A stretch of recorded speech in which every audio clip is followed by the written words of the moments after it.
All right, hello and welcome to the Sustainable Materials Management Webinar Series, a joint effort between the National Recycling Coalition and the Pennsylvania Recycling Market Center. My name is Wayne Bowen. I'm the Program Manager for the Recycling Market Center and will serve as your moderator today. Today we have Megan Workman from Fastmarkets-RISI to provide an update on the recycled paper commodities markets. I will introduce her in a moment. We're going to have a Q&A session at the end of the presentation. If you have a question or comment, you can use the Q&A feature located on your control panel on your screen. Please note that an edited version of the webinar will be made available for viewing via YouTube links on the National Recycling Coalition and Pennsylvania Recycling Market Center websites. And also please note that the Pennsylvania Recycling Market Center, its affiliates and funders, and the National Recycling Coalition assume no liability resulting from the use of any information provided during the webinar. This webinar is provided only as an informational tool, and no discrimination is intended and no endorsement by these organizations is implied. So Megan Workman brings 15 years of journalism experience to Fastmarkets-RISI, where she covers recovered paper markets in the U.S. She price reports monthly for recovered paper, writes weekly for the PPI Pulp and Paper Week, and is the go-to source for recovered fiber. Prior to joining Fastmarkets-RISI, Megan covered recycling and business at Recycling Today magazine and for newspapers. And she holds a bachelor's degree from Ohio University. Okay, Megan, it's all yours. Thank you very much, Wayne, and thank you for the invite. I'm excited to update everyone on the recovered paper market here in North America.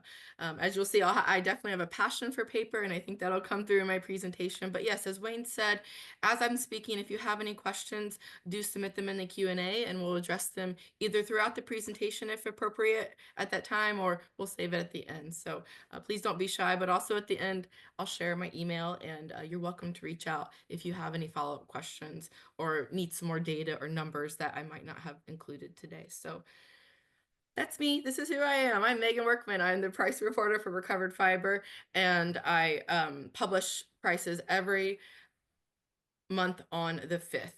So I wanted to give a little background about what Fast Markets is. Fast Markets is a PRA, a price reporting agency. And so what that means is we set prices for commodities across multiple industries you'll see here. So while my passion and focus is recovered paper, we cover all types of industries, sectors, and we have lots of information, whether you need research or economic forecasts, all kinds of information and data to help you not only be better at your business, but be better in the everyday making decisions about what to buy, sell, and what to do. So just a little bit behind what we do. And to stress a little more about what we do, it takes a lot of work to price commodity, right? And I wanted to just stress that we are IOSCO compliant, and what that means is we are audited by a third party. So while we speak to so many sources, so many processors, mills, suppliers, sellers, brokers, there is a third party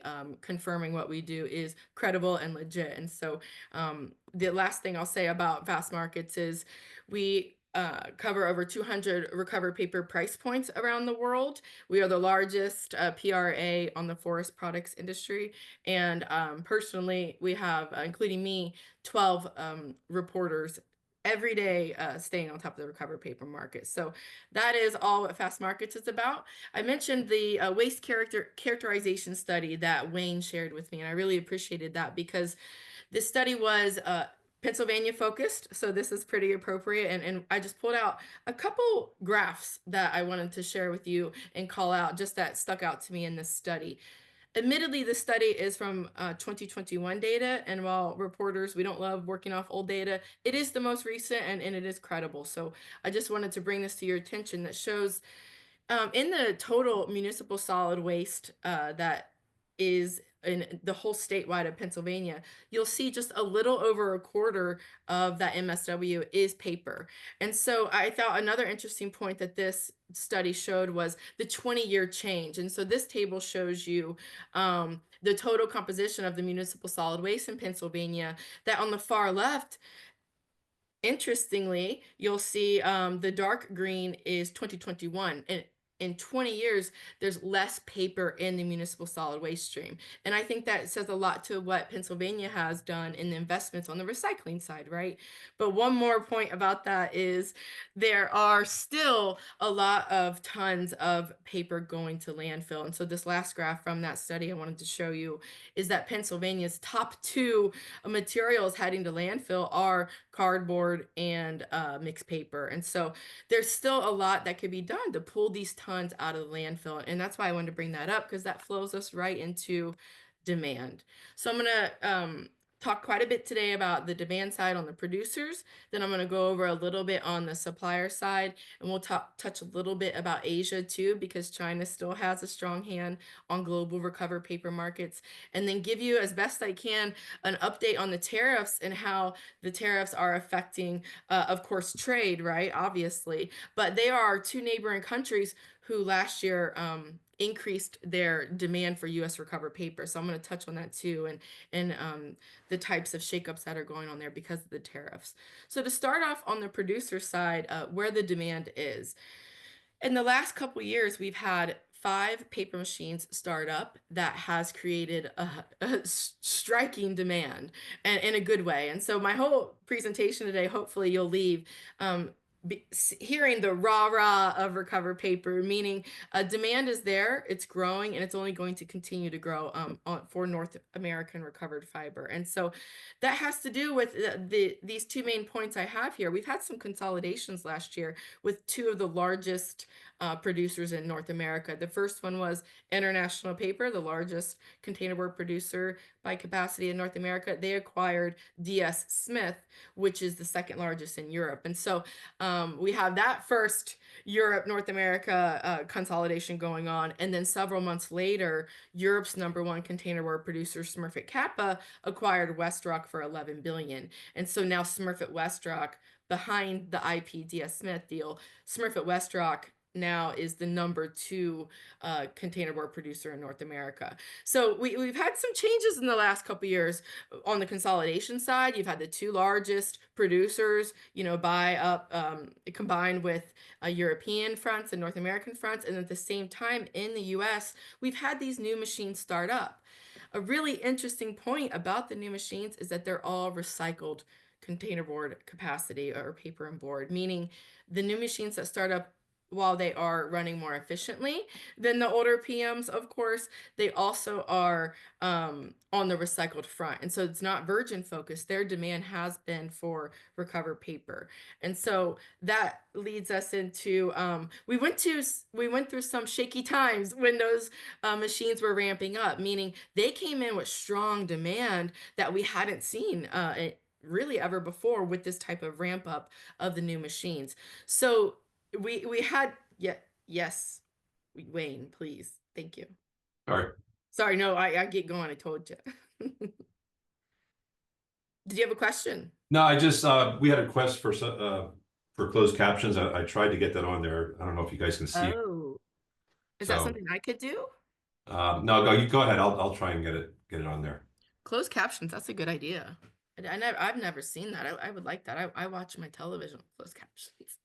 I'm also a writer, so I like to see how words are spelled. So this table is showing you the wackiness that happened a little bit as these mills were ramping up. Their demand for especially cardboard and mixed paper increased, and I just wanted to share that we're getting a little bit more. I don't love the word balance, but we are more in that balanced stage today. And I just was talking to contacts in the last week, of course, about the runnability at these new paper machines, and from the Kingsport, Tennessee Domtar recycled containerboard paper machine to Atlantic Packaging, Whitby, Ontario, and Pratt Henderson, Kentucky, Pratt Recycling, their Henderson, Kentucky mill. Those machines are all reportedly running well, Context told me. So here we are.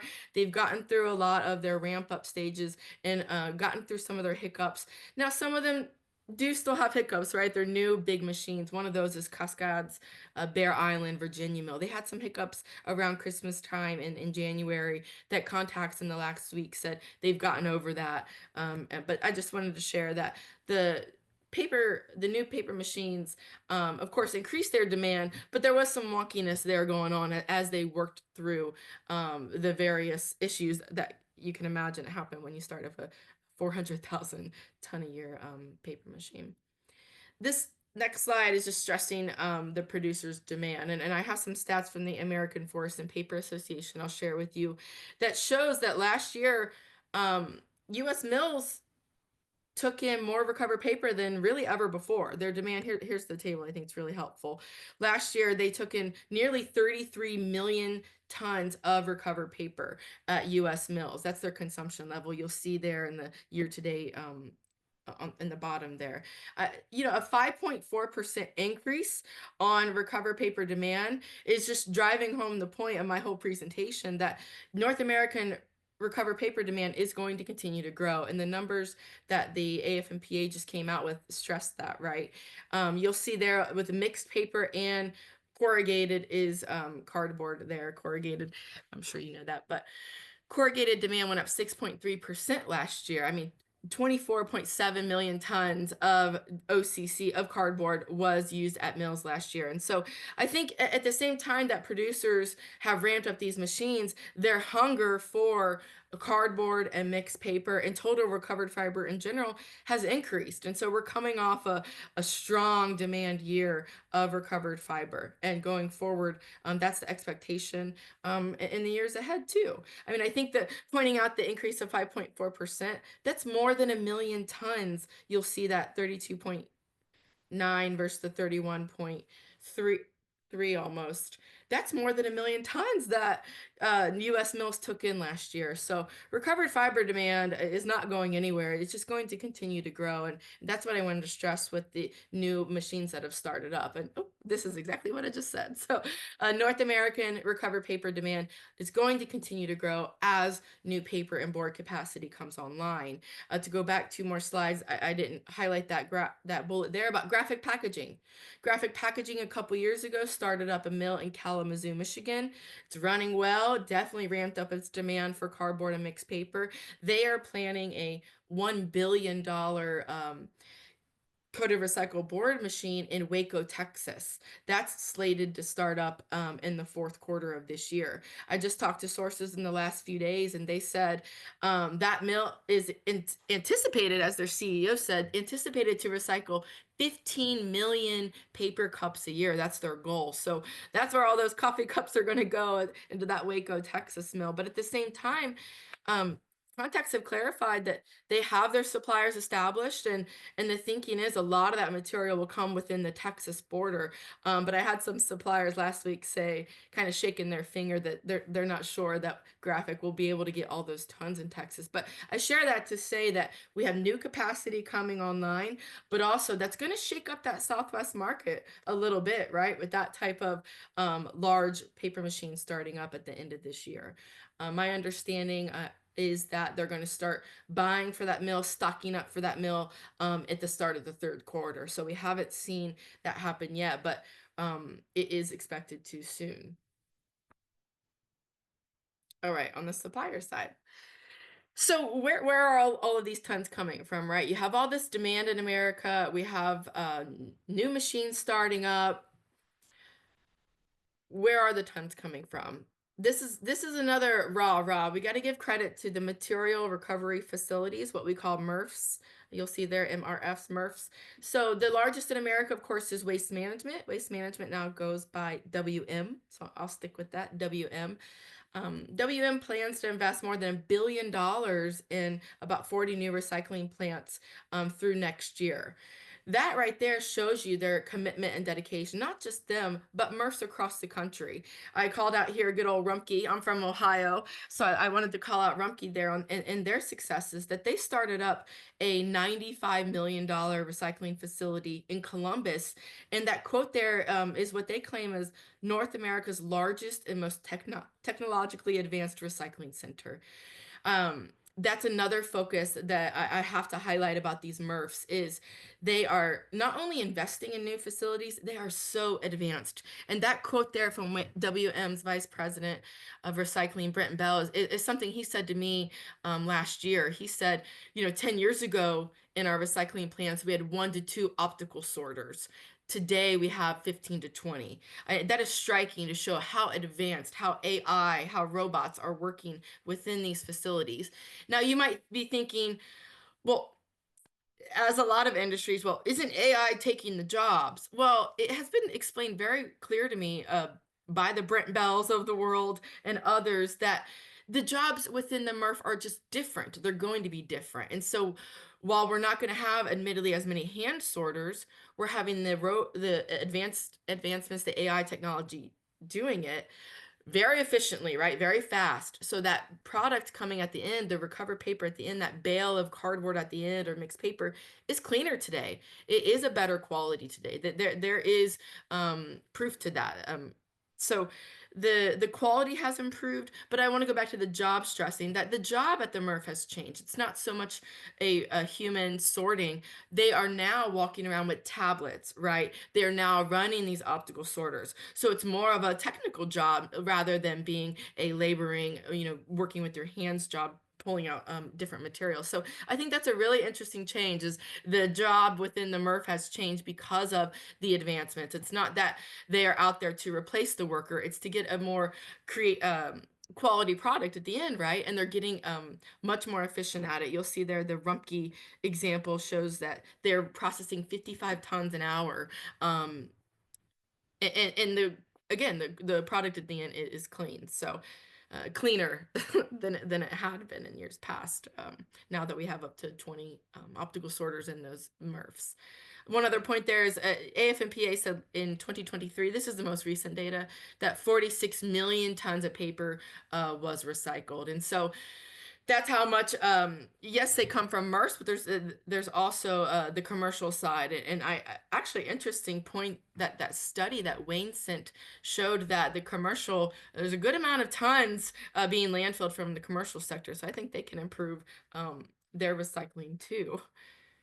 This has been a change, this point I'm about to dive into, and that is that today there is more cardboard in the available for buying than there is mixed paper. How did this happen? Well, MRFs have told me straight point blank, because we are sorting better with our advanced technology, we are having a cleaner stream at the end. That has created a cleaner, more OCC pack, more cardboard pack that didn't used to be. There used to be other contaminants in there, prohibitives in there that aren't in there as much anymore. And so MRFs have admitted that there is less mixed paper being produced today and more OCC. And so really interesting that at the same time we have these new paper machines starting up looking for that mixed paper, we have less of it available today. And so really dynamics that have changed in the last couple of years as those new machines started up.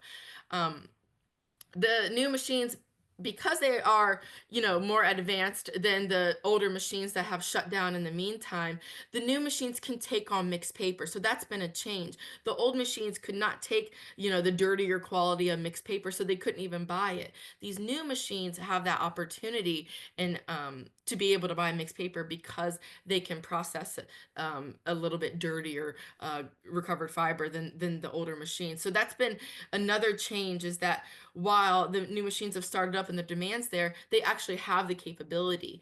Now, the newer PMs, it's been stressed to me that they seem to be they've got their furnish figured out, meaning I don't think the newer PMs are going to ramp up or change up their furnish for more mixed. If they're at 20% mixed, 80% OCC, that recipe is going to be sticking going forward. But again, we do have new capacity coming up, and that will change the demand going forward. I just think it's really interesting to know that as these machines started up, we have fewer mixed paper tons available because of what MRFs have done and the investments on their back end too. This is just a table to show you the supply side. Our economist Hannah Zhao, she forward looks, right? My job is to focus on today and talk about today's market. But Hannah Zhao, she's an economist here at Fastmarkets-RISI. She forward look, she's our director of fiber. And I'm bringing her up because she shared recently that about 25%, about a quarter, her estimate is about a quarter of all collected OCC in America comes from imported goods. So I'm really interested. We all are, of course, are so interested to see how these tariffs are going to affect trade, because if about 25% of our collected cardboard comes from imported goods, and we are really, shaking up the trade of imported goods. And what is it going to do? I'm just talking out loud here, right? I thought of this morning when I got to this slide about what Hannah said about those collected tons in America. And that leads right into my next slide. I'm going to talk a little bit about the tariffs. This is a lot of words here. I just wanted you to see that here at Fastmarkets-RISI on Friday, we published our stance on the tariffs and how they're going to be handled on the commodities that we price. After reaching out to many market participants, we cover many grades.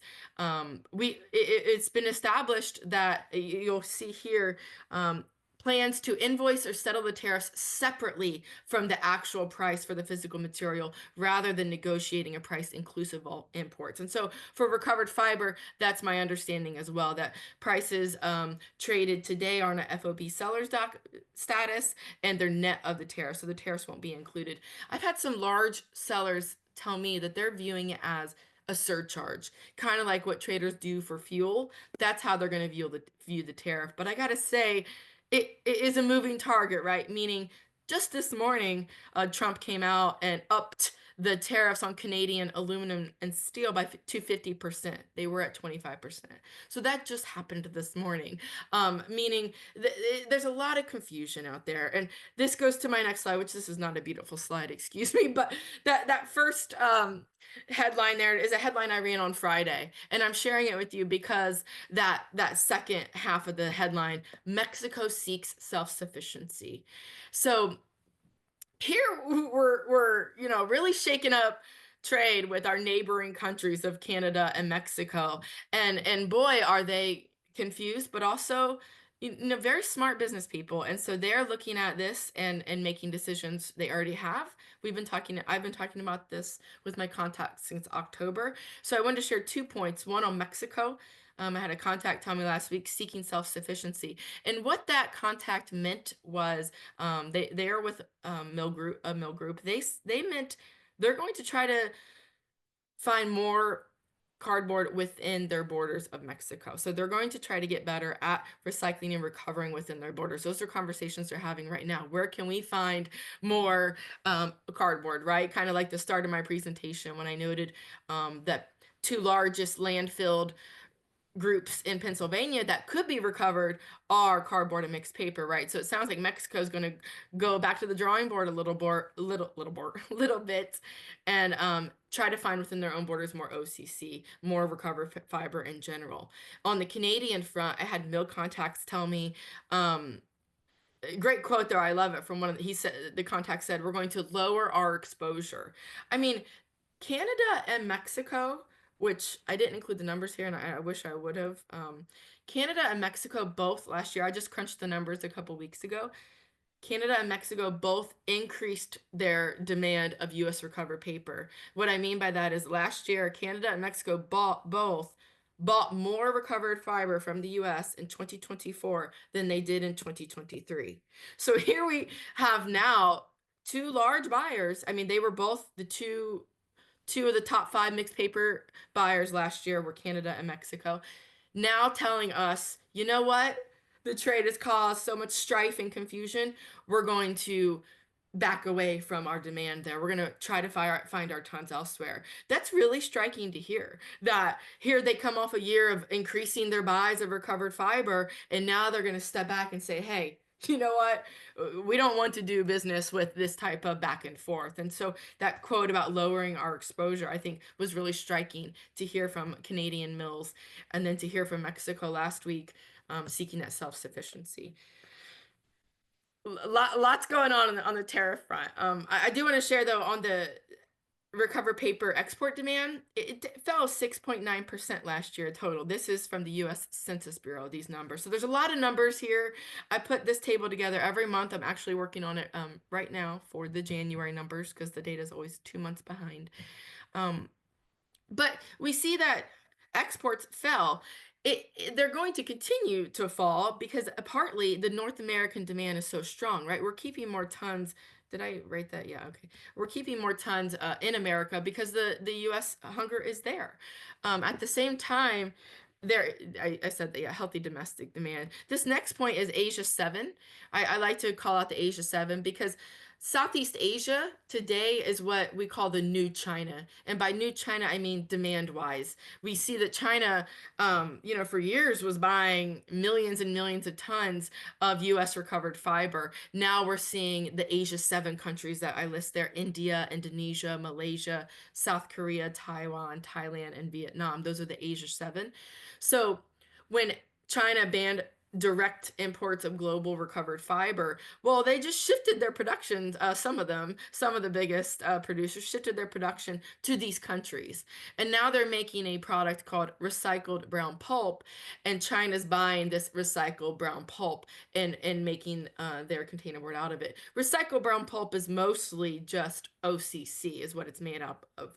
It's just in a different form. And so the production of recycled brown pulp is what has driven the Asia 7 demand. But I did want to note that the demand has decreased last year compared with the year before, except for Malaysia. I mean, look at that, up 33%. So what's going on in Malaysia?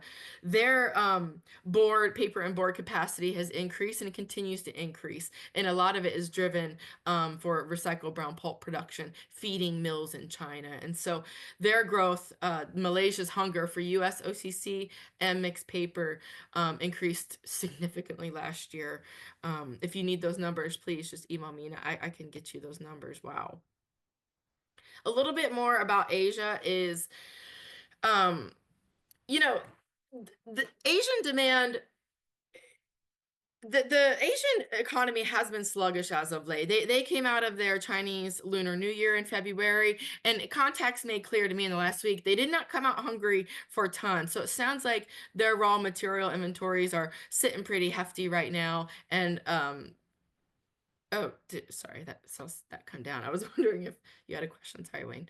Um, but the paper and board production is going to continue, the capacity growth there, excuse me, is going to continue to drive demand. It's going to, of course, drive it for North American demand too. One thing I always love to share in all my presentations is the sources in China have told me for years, and they still do, that China will always buy US OCC, US cardboard. And why? They say, it's the strongest. The US makes the strongest cardboard in the world, and you can recycle it, they say, up to 6 times, which is the most from any cardboard produced in the world. And so, a little bit on our high horse to know that that demand is always going to be there. But the numbers, like we showed before, are down, about 7% for total recovered fiber demand on the export front. So I think I'm getting to the end here.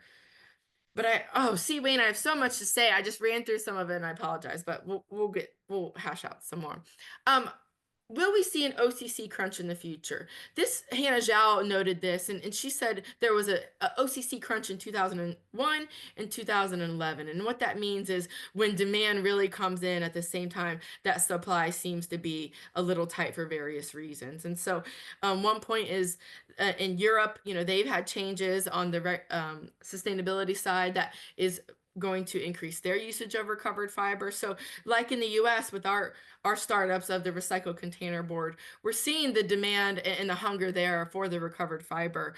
Another point is there's more OCC going into molded fiber. So as companies, get out of plastic packaging, as the Amazons of the world, I'm sure we've all noticed, right, the less plastic that is being used in packaging, whether it comes from what we used to call those packaging peanuts. I've now seen those being made from paper, those types of things, corrugated within packages that are shipped to your houses, right? And so those molded fiber are using more OCC, whereas years ago, those egg cartons were made out of newspaper. But we all know what happened to newspaper availability. So those mills had to find a new grade, and they're using more of the brown in those types of production. So another avenue of cardboard growth in the demand side there too. So I wanted to wrap up on the end before I summary just prices. Not here to talk prices, but I don't think as a price reporter I could go through a whole presentation and not at least mention the prices. OCC cardboard, you'll see there in March 2025. It's been steady the last 3 months at $66 a ton, and that has been a change after falling for about 6 months in a row. Why did it fall? Prices fell with demand a little bit. Mills stocked up on tons. They were sitting on the raw material side pretty hefty. But they did come out of the holidays of Christmas and that New Year a little hungry. And so that demand, at the same time that generation has taken a dip, February is seasonally the lowest generation month of the year for recovered fiber, right? Most of us are just in our houses and and not using a lot of recovered paper. So we're coming off of a shorter supply time at the same time that some mills have a little more demand. We have ND Paper in Buren, Wisconsin. They're starting up their paper machine again by June or July, so they're stocking up right now on some cardboard, some OCC, excuse me. And but then you have others taking downtime, and so we're kind of in this stage right now here in almost mid-March where we have some maintenance downtime going on at mills at the same time that others are ramping up their demand. So again, I don't love the word balance, but there's a little bit of that going on right now, mostly driven by that supply's down right now. There are contacts saying that they're seeing them from DCs, from the distribution centers of the world, right? Of the Amazons.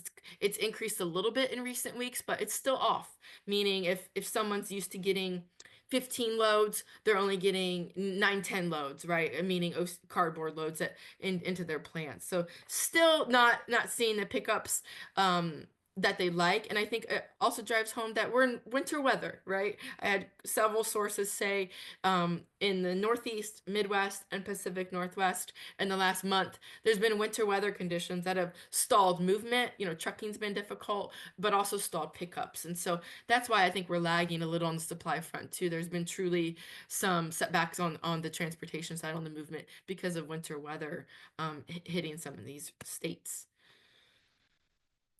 All right, summary of everything I said. What did I say? Okay, so North American recovered paper demand is going to continue to grow. It's going to be driven by the expanding recycled paper and board capacity, not just in North America, but elsewhere that will continue to seek our tons. That leads to the Asian demand for North American recovered paper will also tighten the North American recovered paper market. So even though, that's why it has been a little sluggish in Asia with their economy. I think the tariffs are really throwing a wrench at all this, though. It's hard to look forward easily. I know I talked to Hannah Zhao this morning, and she mentioned, about reestablishing her forecast because the tariffs are requiring that, right? She's going to have to lower her thinking about prices on the OCC front ahead because the tariffs are just shaking up and causing too much confusion right now. Another point I didn't mention during my presentations, but countries such as Europe and Japan are also going to be using more of their own recovered paper domestically. So that will limit what will be exported. And so that drives home that it sounds like buyers in other countries will be still coming to North America looking for what we call our relief valve, right? We do collect more recovered paper in America than our mills consume. And so we see the export market as a relief valve of moving the tons. So thank goodness we do see that demand still there for years to come. The OCC's demand supply balance may tighten further in the future on a worldwide basis. And that's again, the growing of demand at the same time of are we going to procure enough tons? Or do we have enough supply to feed that demand? Where are the tons going to come from? That is an interesting question too. And lastly, as I noted, the OCC and mixed paper, that dynamic is going to be interesting going forward. Are we going to see, those grades come closer in prices as time goes on, or not. And I think that's really interesting to follow because the demand is there, right? Pratt has multiple recycled containerboard machines running today, and they're not small. Pratt is the largest user of mixed paper in North America, and from my understanding, they were definitely hungry in the Midwest, and we saw that price go up this month in the Midwest because of that demand definitely being driven as of late. Wayne, that is everything I have for now, but I have lots I could still say, and I feel like I did rush through some of that, and I apologize. I just get so excited. Thank you very much. And Wayne, you're muted. Yes, so Megan, if you have some time left, so if you want to add to your presentation, go ahead. Oh, good. Okay. Thank you. Can I stop share? Um, Leave that there for your contact information. Okay. Yep. Okay, uh, so we do have some questions. Let, let's address those. Okay. All right, this question is about China. What are they doing to increase its own fiber supply? Are they acquiring bamboo, hemp as feedstocks? What are they doing to what? To Increase their own fiber supply. Oh, that is a great question. I am focused on North America. I don't want to blow smoke, but I do know that they, on the recovered paper front, I can't speak to any other commodities or materials, but I do know on the recovered paper front, they are getting better at collecting within their own country. The problem is China already does have a really good recycling rate, and so improving it already would be a little challenging because they're already pretty good at collecting within their own borders already, right? They already have tried to reduce how much they need to buy out on the open market globally. But I price recycled brown pulp, and so that forces me to stay on top of what is going on in China. And I just had sources in the last week or two say that they are trying to just improve their recycling of OCC of cardboard within their own borders. But on the front of other commodities, if you could please, whoever asked that, you can email me and I could connect you with Hannah Zhao or our Asia team. We have a whole team that covers the Asian market. Beth Liss helps to lead that team too, along with Hannah. So I would feel more comfortable, and I know you'd get credible, accurate information from our Asian team on that question. So do you know what to expect in the impact from the impact of extended producer responsibility on recycled paper markets? That What I expect is I'm already hearing it in Canada, right? I have sources in Canada, in their EPR, and what it has done has shaken up, of course, the supply side. I have mills telling me that it has reduced some of their demand for U.S. tons, right, because of what's going on there. I had an interesting conversation last week, on the newsprint side about that. um, I have some information I can share. If that person could email me, I would like to share that behind the scenes. I did just see this morning that California uh, needs to go back to the drawing board on its EPR front. It didn't meet its deadline. So I'm not sure your stance on EPR, but it did just come out this morning that they did not pass that in California. I think something like the governor missed the deadline. So that's not happening in California as was anticipated there. Okay, this is a two-part question. The first one has to do with mill operation, and you may not be able to answer this, but are recycled paper mills improving their water usage, or they still rely too much on virgin water? Water? Oh, I have no idea. Yeah, That's a good question. yeah.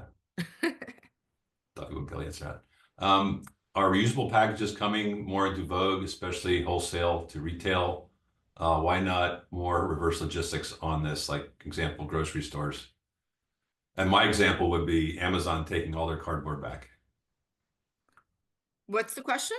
Reusable packaging and reverse supply chain. So basically, Oh, the taking backhauling cardboard to a mill or a MRF, and reusable packaging also.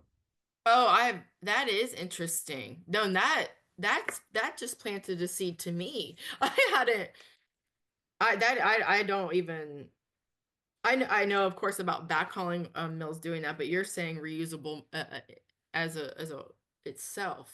I don't have any, knowledge about that to speak on that, but I do want to look into that. That's very interesting. Is that's I wonder if they know if that is they're asking me. Wayne, Yeah, sorry. don't be. Um, So just I'm going to talk about my personal story on recycling. I live in a non-mandated community in Pennsylvania, so I voluntarily recycle single stream. So after COVID, I had to add a third 96-gallon cart just for cardboard, and I Wow. a lot of us get packages delivered now in cardboard. So Yes. basically, you mentioned the import of cardboard and packaging. So I think the supply is out there domestically, just on from the Amazon phenomenon alone. Um, but again, looking at that waste composition study in Pennsylvania, there's still a lot of cardboard not being collected. So I guess the question is, are MRFs and mills talking to the haulers saying you guys got to collect more or provide more service for cardboard recycling? I don't know what the answer is there, but just what are your thoughts on that? I appreciate you bringing that up. It reminds me of a veteran in the recovered fiber market who's been a source of mine for 15 years now almost. He brought this up more than 5 years ago, and he said the bins aren't big enough to collect, the curbside bins aren't big enough anymore to collect all the Right. cardboard that people are recycling. Exactly what you just said, Wayne. That's a great point. And so that is a question. Are we going to see bigger bins in the future, right? I mean, I think that is something that the WMs of the world are considering, that type of stuff of if we have all of these boxes, because truly, Wayne, to your point, and I think that's part of Pennsylvania's quote unquote problem probably is that, what is the everyday person going to do if the box either doesn't fit in the recycling bin or the recycling bin's full? Well, of course they're going to put it in the trash, right? That's going to be their next option, and that's the last thing we want. You don't want. I think I say cardboard's so beautiful. When I see cardboard in the trash, I see dollar signs, right? Same with an aluminum can. I don't understand how people throw those away, but um I think you're right that there is a limit there because of the size of the recycling bin itself.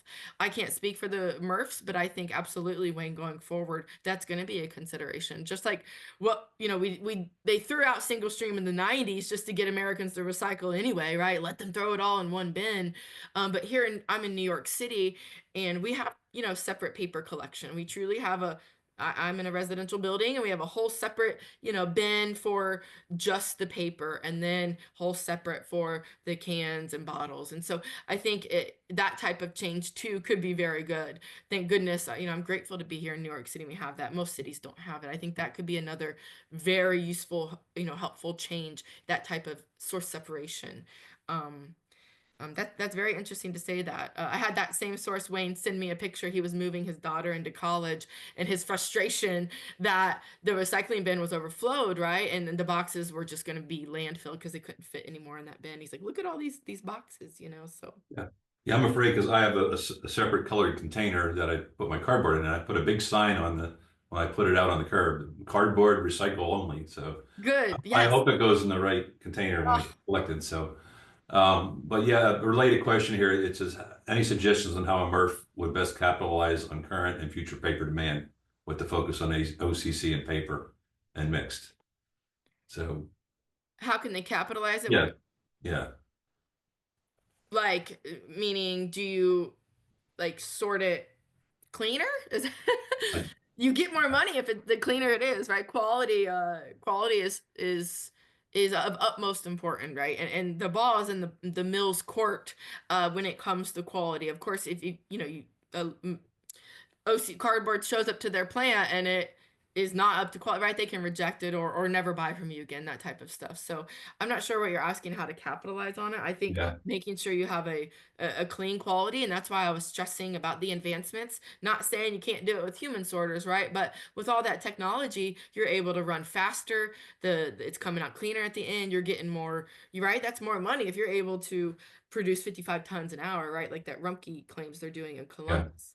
Um, I yeah. would definitely stress quality, but of course, the one thing about the recovered fiber sector I've learned is it's very, very relationship based. And I mean that. I don't mean to be too fluffy about it, but there are still handshake deals out there that I know of, right? So there are, it's meaning relationships matter. And so other than just the quality of what you're selling, maintaining respectful relationships matter. And I know that sounds so cliche, but I've had just in the last 6 months, huge mill contacts tell me I will never work with that person again because of some business that they didn't like, right? Me, for example, there were some OCC tons going to this mill for a long time, and that supplier got a few more bucks and moved them over here, and that mill said, "How dare you, mess up this relationship we had?" Well, the supplier saw dollar signs, right? Well, that mill will never work with that supplier again. So while that supplier saw dollar signs that month, they're never going to get to sell that mill again. And so that's just one other thing I would stress is how important relationships are in the North American recovered fiber sector. Absolutely. I'm sure that didn't answer your question, but So yeah, here's a comment. People don't take time to flatten the boxes. Well, that is true. And if I wouldn't flatten boxes, I don't have the capacity for either trash or recycling. So I'm forced to do that. But you're so right. here's an interesting comment. So Please. bans on cardboard and waste at local level are proven to work. When you see a drop in OC from 10 to 20% before ban to 2 to 3% after ban, and it says see Orange County, North Carolina. Okay. 1995 to 2000 in a waste composition study. Yeah. And it says they also boost dumpster manufacturers to make OCC dumpsters. I guess those are the customized ones with the slots for Yes. they can bring it Hmm. down. And might we see more of them, especially that now OCC prices are up. So, Yeah, I mean, I can't predict any of that, but I would assume absolutely. I just thought of a random anecdote. It reminds me of my boss, Greg Rudder, who's been doing what I've been doing for 30 years now. Greg Rudder told me years ago, I think it was in the 90s when newspaper prices were so high that people were robbing the newspaper stands, right? Just to go sell it for scrap and get the dollars. So to your point, OCC prices, they've been steady the last few months, and I'm not going to forecast there, but um, yeah, it's not going away. It's only going to grow, and I think I personally, the sustainability in me, I don't love plastics. So to see the shift from plastics to paper and all kinds of stuff, but especially, right, Amazon is not a small name. And so if you've got someone like Amazon investing in more paper packaging, I mean, they've made a point. Yes, they did go through their whole reduction. I forget they had a clever name for that. I'm sure you guys remember when they are shipping a vacuum in the vacuum box rather than putting the vacuum box in a vacuum or in a box, excuse me. So while that did reduce some usage on the front end of box demand, my point is now Amazon's made these other changes. You're not seeing the plastic envelopes much anymore, right? Here in New York City, they're paper. That's one other thing, Wayne, I wanted to share. I was thinking about what's in New York City that's also special, and it's just that I'm in Brooklyn, you guys, and my landlord pays a gentleman, every recycling and trash day. So every other day, this gentleman comes. He does not live on our street or anything. Pays a gentleman to break down the boxes. So exactly to that point, I guess New York City does not play about that stuff, and so you get fined one or enough times. You do what my landlord has done. You pay a gentleman to come because I'm surely not breaking them down either, am I, Wayne? That to make sure that all the boxes are fitting in the bins and everything is recycled because we don't want to put it in the trash. So I don't know who needs to hear that, but maybe you just need to be paying a guy to be breaking down your boxes. Hmm. Any hey, more questions, Wayne? yeah, I think we're done with the questions. So any last comments, Megan? Or No, I really appreciate the okay. time, Wayne. Anything I didn't touch on, Wayne, or could stress while we're still No, here that you're hoping to hear? Nope, I think that you covered pretty much. So again, in closing, the webinar, like all our webinars in our series, have been recorded, will be made available via YouTube links on both the National Recycling Coalition and Recycling Market Center websites. And and Megan acknowledges this. She talks fast, so Yes. this recording will give you the opportunity to take your time and listen to her. So Yes. I don't know if there's a slow speed on the settings, but Has anyone ever wanted that? Most people wanted to speed it up, right? Yeah, yeah, no, that's yeah. not a bad So idea, a little and also I apologize to the attendee who requested closed captioning. I never had that request before, and I did find the setting, but apparently it didn't work. So Oh, I will make sure the next webinars that I will uh, make that setting in advance and hopefully get that on our future webinars. So okay, so thanks again for joining us, and hope you'll join us for next our next webinar, and just visit our websites for updates. And so thank you again, Megan, for providing this interesting information to our audience, and we'll see you guys in the future. Thank you. thank you very much.